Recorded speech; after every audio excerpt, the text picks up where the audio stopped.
The Wind and the Willows, Chapter 1, The Riverbank. The mole had been working very hard all the morning, spring cleaning his little home, first with brooms, then with dusters, then on a ladder and steps and chairs, with a brush and a pail of whitewash, till he had dust in his throat and eyes, and splashes of whitewash all over his black fur, and an aching back and weary arms. Spring was moving in the air above and in the earth below and around him, penetrating even his dark and lowly little house with its spirit of divine discontent and longing. It was small wonder, then, that he suddenly flung down his brush on the floor, said brother and oh blow, and also hang spring cleaning, and bolted out of the house without even waiting to put on his coat. Something up above was calling him imperiously, and he made for the steep little tunnel which answered in his case to the gravelled carriage drive owned by animals whose residents are nearer to the sun and air. So he scraped and scratched and scrabbled and scrooged, and then he scrooged again and scrabbled and scratched and scraped, working busily with his little paws and muttering to himself, up we go, till at last, pop! His snout came out into the sunlight, and he found himself rolling in the warm grass of a great meadow. "This is fine," he said to himself. "This is better than whitewashing." The sunshine struck hot on his fur, soft breezes caressed his heated brow, and after the seclusion of the cellarage he had lived in so long, the carol of happy birds fell on his dull hearing almost like a shout. Jumping off all his 4 legs at once, in the joy of living and the delight of spring without its cleaning, he pursued his way across the meadow till he reached the hedge on the further side. "Hold up," said an elderly rabbit at the gap. "6 pence for the privilege of passing by the private road." He was bowled over in an instant by the impatient and contemptuous mole, who trotted along the side of the hedge, chaffing the other rabbits as they peeped hurriedly through their holes to see what the row was about.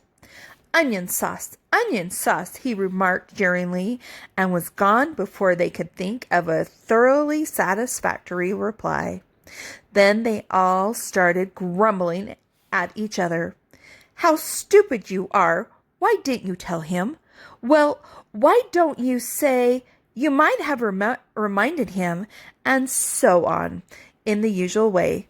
But of course it was then much too late, as is always the case.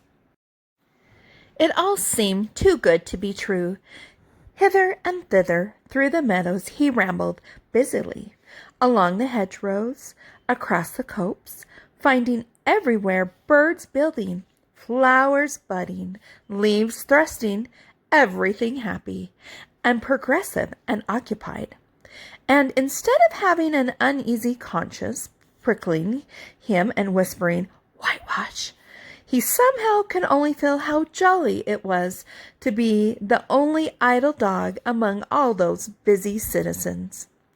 After all, the best part of a holiday is perhaps not so much to be resting yourself as to see all the other fellows busy working. He thought his happiness was complete when, as he meandered aimlessly along, suddenly he stood by the edge of a full-flood river. Never in his life had he met a river before. This sleek, sinuous, full-bodied animal, chasing and chuckling, gripping things with a gurgle and leaving them with a laugh, to fling itself on fresh playmates that shook themselves free and were caught and held again. All was a shake and a shiver, glints and gleams and sparkles, rustle and swirls, chatter and bubble. The mole was bewitched, entranced, fascinated By the side of the river he trotted as one trots, when very small, by the side of a man who holds one spellbound by exciting stories, and then, tired at last, he sat on the bank, while the river still chattered on to him, a babbling procession of the best stories in the world, sent from the heart of the earth to be told at last to the insatiable sea. As he sat on the grass and looked across the river, a dark hole in the bank opposite, just above the water's edge, caught his eye, and dreamily he fell to the considering that a nice snug dwelling it would make for an animal with few wants and fond of a bayou riverside residence, above flood level and remote from noise and dust.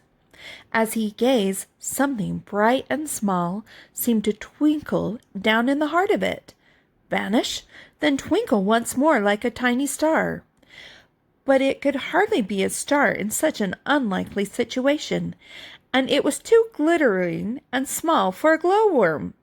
Then, as he looked, it winked at him, and so declared itself to be an eye, and a small face began gradually to grow up round it like a frame around a picture. A brown little face with whiskers, a grave round face with the same twinkle in its eye that had first attracted his notice, small neat ears with thick silky hair. It was the water rat. Then the two animals stood and regarded each other cautiously. "Hello, Mole," said the water rat. "Hello, Rat," said the mole. "Would you like to come over?" inquired the rat presently. "Oh, it's all very well to talk," said the mole, rather pettishly, he being new to a river and riverside life and its ways. The rat said nothing, but stopped and unfastened a row and hauled on it, then lightly stepped into a little boat which the mole had not observed. It was painted blue outside and white within, and was just the size for two animals, and the mole's whole heart went out to it at once, even though he did not yet fully understand its uses. The rat scurried smartly across and made fast. Then he held up his forepaw as the mole stepped gingerly down. "Lean on that," he said. "Now then, step lively." And the mole, to his surprise and rapture, found himself actually seated in the stern of a real boat. "This has been a wonderful day," said he, as the rat shoved off and took to the sculls again. "Do you know, I've never been in a boat before in all my life." "What?" cried the rabbit, open-mouthed. "Never been in a— You've never— Well, What have you been doing then?" "Is it so nice as all that?" asked the mole shyly, though he was quite prepared to believe it, as he leant back in his seat and surveyed the cushions, the oars, the rowlocks, and all the fascinating fittings, and felt the boat sway lightly under him. "Nice? It's the only thing," said the water rat solemnly, as he leant forward for his stroke. "Believe me, my young friend, there is nothing, absolutely nothing, half so much worth doing as simply messing about in a boat. Simply messing," he went on dreamily, "messing about in boats, messing—" "Look ahead, Rat!" cried the mole suddenly. It was too late. The boat struck the bank full tilt. The dreamer, the joyous oarman, lay on his back at the bottom of the boat, his heels in the air. "About in boats or with boats," the rat went on composedly, picking himself up with a pleasant laugh. "In or out of 'em, it doesn't matter. Nothing seems really to matter. That's the charm of it, whether you get away or whether you don't. Whether you arrive at your destination or whether you reach somewhere else, or whether you never get anywhere at all. You're always busy, and you never do anything in particular. And when you've done it, there's always something else to do, and you could do it if you like, but you'd much better not. Look here, if you've really nothing else on hand this morning, supposing we drop down the river together and have a long day of it."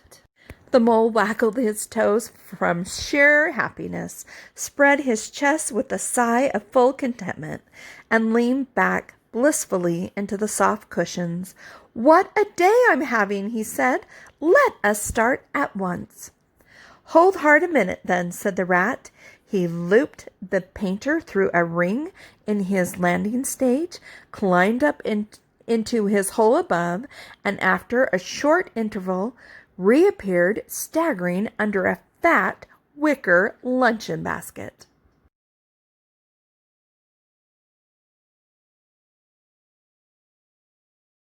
"Shove that under your feet," he observed to the mole as he passed it down into the boat. Then he untied the painter and took the sculls again. "What's inside it?" asked the mole, wriggling with curiosity. "There's cold chicken inside it," replied the rat briefly. "Cold tongue, cold ham, cold beef, pickled gherkin salad, French rolls, crescent, potted meat, ginger beer, lemonade, soda water." "Oh, stop, stop," cried the mole in ecstasy. "This is too much." "Do you really think so?" inquired the rat seriously. "It's only what I always take on these little excursions, and the other animals are always telling me that I'm a mean beast and cut it very fine." The mole never heard a word he was saying, absorbed in the new life he was entering upon, intoxicated with the sparkling, the ripple, the scents and the sounds and the sunlight. He trailed the paw in the water and dreamed long waking dreams. The water rat, like the good little fellow he was, scrolled steadily on and forbore to disturb him. "I like your clothes awfully, old chap," he remarked after half an hour or so had passed. "I'm going to get a black velvet smoking suit myself some day, as soon as I can afford it." "I beg your pardon," said the mole, pulling himself together with an effort. "You must think me very rude, but all this is so new to me. So this is a river." "The river," corrected the rat. "And you really live by the river. What a jolly life!" "And it, and with it, and on it, and in it," said the rat. "It's brother and sister to me. And aunts and company, and food and drink, and naturally washing. It's my world, and I don't want any other. What it hasn't got, it's not worth having, and what it doesn't know isn't worth knowing. Lord, the times we've had together, whether in winter or summer, spring or autumn, it's always got its fun and its excitements. When the floods are on in February and my cellar and basement are brimming with drink that's no good to me, and the brown waters run by my best bedroom window, or again when it all drops away and shows patches of mud that smells like plum cake, and the rushes and the weed clog the channels, and I can potter about dry shod over most of the bed of it, and find fresh food to eat, and things careless people have dropped out of boats." "But isn't it a bit dull at times?" the mole ventured to ask. "Just you and the river, and no one else to pass a word with?" "No one else to... Well, I mustn't be hard on you," said the rat with a forbearance. "You're new to it, and of course you don't know. The bank is so crowded nowadays that many people are moving away altogether. Oh, no, it isn't what it used to be at all. Otters, kingfishers, dabchicks, moorhens, all of them about all day long, and always wanting you to do something, as if a fellow has no business of his own to attend to." "What lies over there?" asked the mole, waving a paw towards a background of woodland that darkly framed the water's meadow on one side of the river. "That? "Oh, that's just the wild wood," said the rat shortly. "We don't go there very much, we river bankers." "Aren't they very nice people in there?" asked the mole, a trifle nervously. "Well," replied the rabbit, "let me see. The squirrels are all right, and the rabbits, some of them, but rabbits are a mixed lot.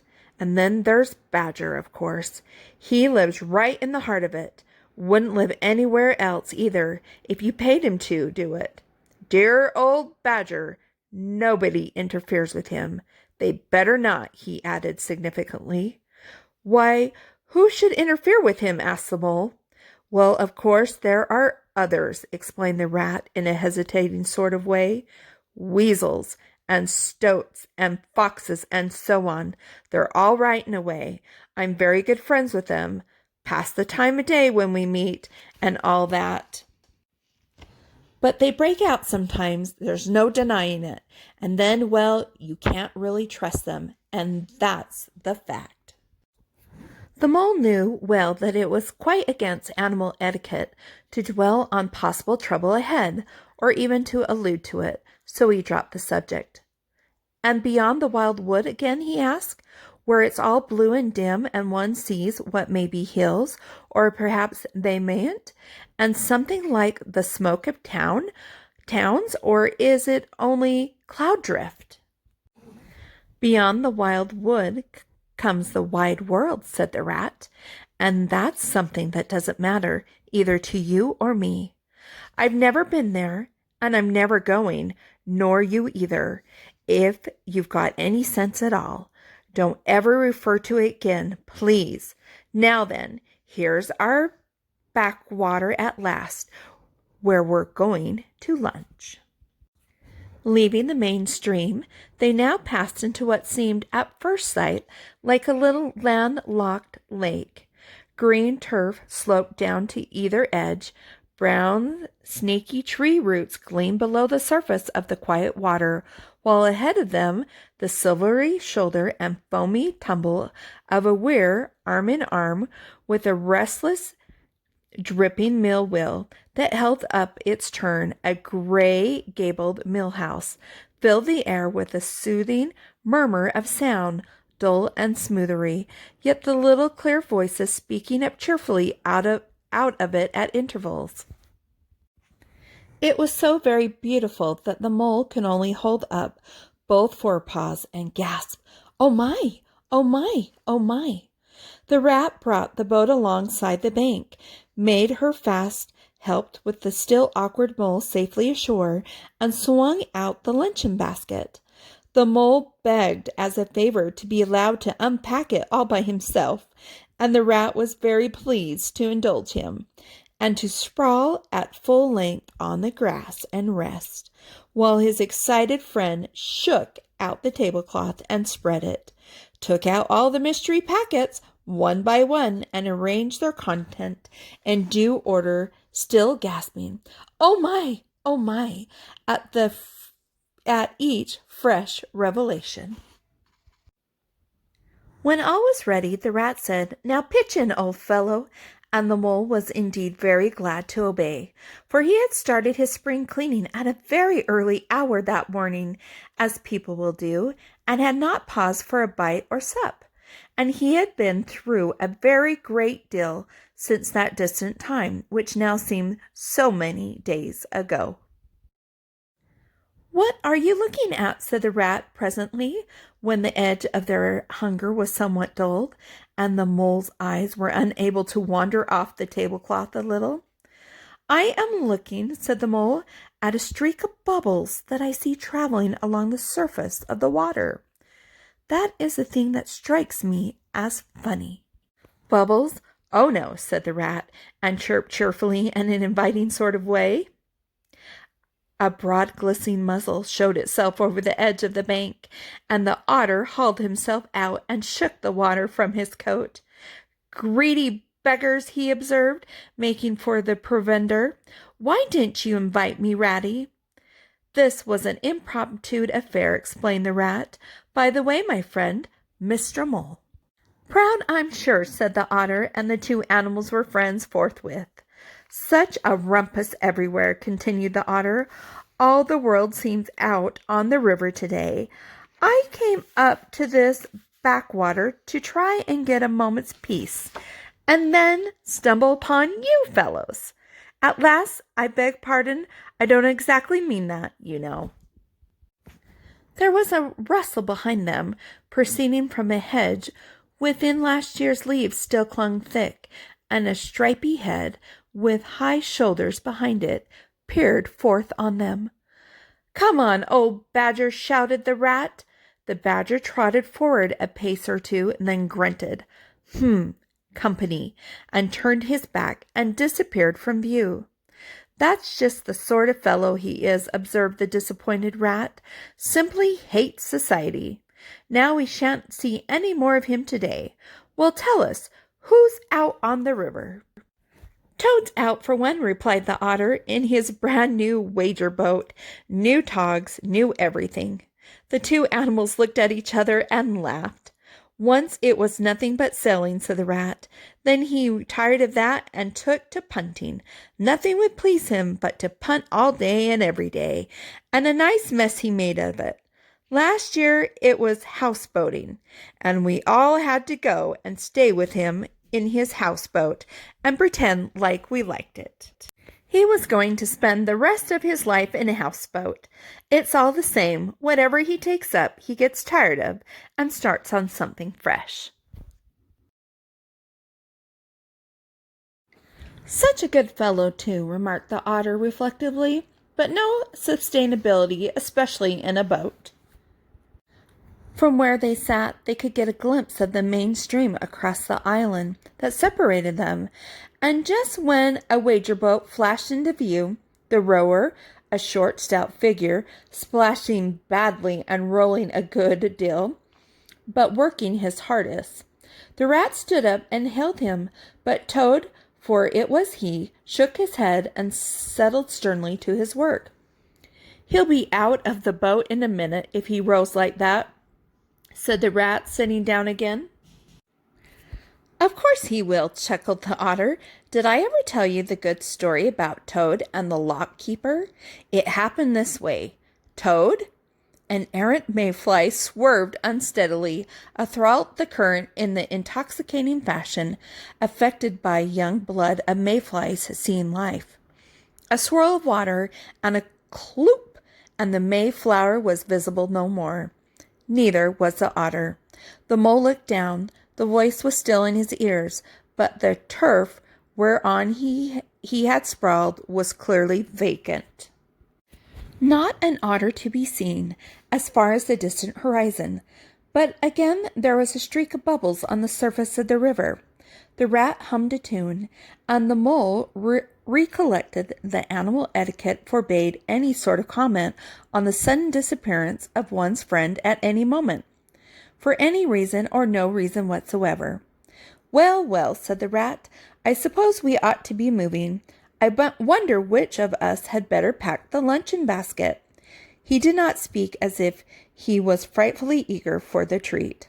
"Oh, please let me," said the Mole. So, of course, the Rat let him. Packing the basket was not quite as pleasant work as unpacking the basket. It never is. But the Mole was bent on enjoying everything, and although just when he got the basket packed and strapped up tightly, he saw a plate staring up at him from the grass, and then the job had been done again, the Rat pointed out a fork, which anybody ought to have seen, and, last of all, behold, the mustard pot, which he had been sitting on without even knowing it. Still, somehow, the thing got finished at last without much loss of temper. The afternoon sun was getting low as the Rat sculled gently homeward in a dreamy mood, murmuring poetry things over to himself and not paying much attention to the Mole. But the Mole was very full of lunch and self-satisfaction and pride, and already quite at home in a boat, so he thought, and was getting a bit restless besides. And presently he said, "Ratty, please, I want to row now." The Rat shook his head with a smile. "Not yet, my young friend," he said. Wait till you've had a few lessons. It's not so easy as it looks." The mole was quiet for a minute or two, but he began to feel more and more jealous of Rat, sculling so strongly and so easily along, and his pride began to whisper that he could do it every bit as well. He jumped up and seized the sculls so suddenly that the Rat, who was gazing out over the water and saying more poetry things to himself, was taken by surprise and fell backwards off his seat with his legs in the air for the second time, while the triumphant mole took his place and grabbed the sculls with entire confidence. "Stop it, you silly ass," cried the Rat from the bottom of the boat. "You can't do it. You'll have us over." The mole flung his sculls back with a flourish and made a great dig at the water. He missed the surface altogether. His legs flew up above his head, and he found himself laying on top of the prostrate Rat. Greatly alarmed, he made a grab at the side of the boat, and the next moment, sploosh! Over went the boat, and he found himself struggling in the river. Oh my! How cold the water was, and oh, how very wet it felt! How it sang in his ears as he went down, down, down! How bright and welcome the sun looked as he rose to the surface, coughing and sputtering! How black was his despair when he felt himself sinking again. Then a firm paw gripped him by the back of his neck. It was the Rat, and he was evidently laughing. The mole could feel him laughing right down his arm and through his paw, and so into the mole's neck. The Rat got hold of a skull and shoved it under the mole's arm. Then he did the same by the other side of him, and swimming behind, propelled the helpless animal to shore, hauled him out and set him down on a bank, a squashy, pulpy lump of misery. Then the Rat had rubbed him down a bit and wrung some of the wet out of him. He said, "Now then, old fellow, trot up and down the towing path as hard as you can, till you're warm and dry again, while I dive for the luncheon basket." So the dismal mole went without, and ashamed within, trotted about till he was fairly dry, while the Rabbit plunged into the water again, recovering the boat, righted her and made her fast, fetched his floating property to shore by degrees, and finally dived successfully for the luncheon basket, and struggled to land with it. When all was ready for a start once more, the mole, limped and dejected, took his seat in the stern of the boat, and as they set off, he said in a low voice, broken with emotion, "Ratty, my generous friend, I am very sorry indeed for my foolishness and ungrateful conduct. My heart quite fails me when I think how I might have lost that beautiful luncheon basket. Indeed, I have been a complete ass, and I know it. Will you overlook it this once and forgive me, and let things go on as before?" "That's all right, bless you," responded the Rat cheerily. "What's a little wet to a water rat? I'm more in the water than out of it most days. Don't you think any more about it, and look here. I really think you had better come and stop with me for a little time. It's very plain and rough, you know, not like Toad's house at all, but you haven't seen that yet. Still, I can make you comfortable, and I'll teach you to row and to swim, and you'll soon be as handy on the water as any of us." The mole was so touched by his kind manner of speaking that he could find no voice to answer him, and he had to brush away a tear or two with the back of his paw. But the Rat kindly looked in another direction, and presently the mole's spirit revived again, and he was able to give some straight back talk to a couple of moorhens who were sniggering to each other about his bedraggled appearance.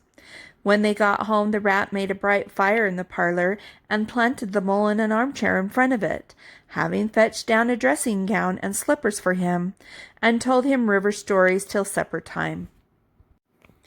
Very thrilling stories they were, too, to an earth-dwelling animal like mole. Stories about weirs and sudden floods and leaping pike and steamers that flung hard bottles At least bottles were certainly flung, and from steamers, so presumably by then, and about herons, and how particular they were with whom they spoke to, and about adventures down drains, and night fishings with otter, or excursions far afield with badger.